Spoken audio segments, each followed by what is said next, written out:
to, một hai mét to.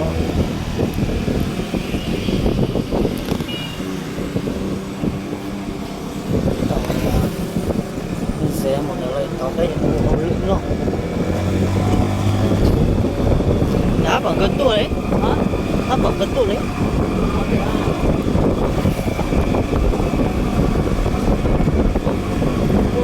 Đi chặt vào thòng nó tìm nó đấy.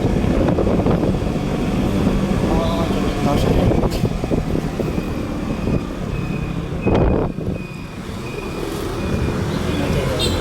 cái một khỏi này.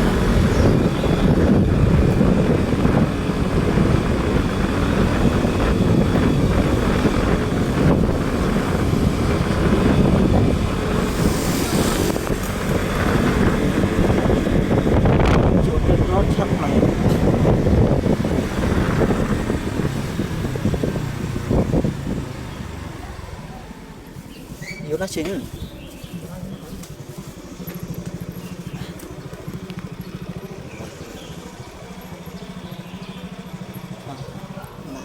Khá lạnh.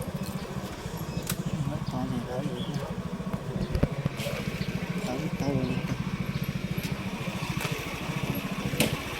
Tới lá chính.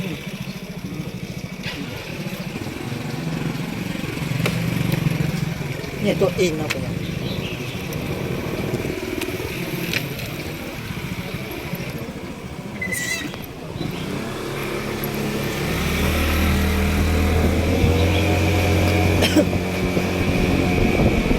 Bây giờ một hậu lựu lo cho ông lúc cầm tiền nó này.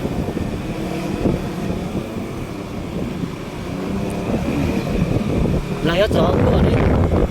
Chào ơi.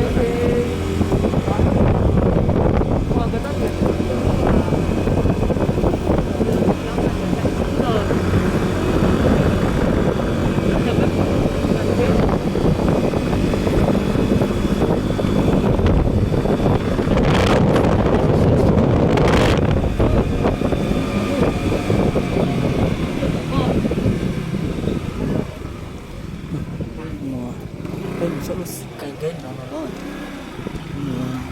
thì họ lo nhất là sống.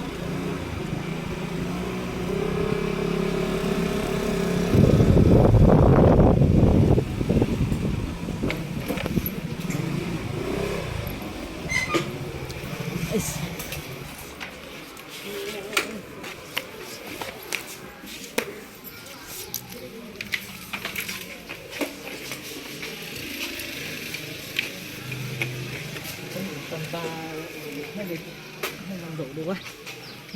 Tầm được. Tầm này nó có dễ hơn.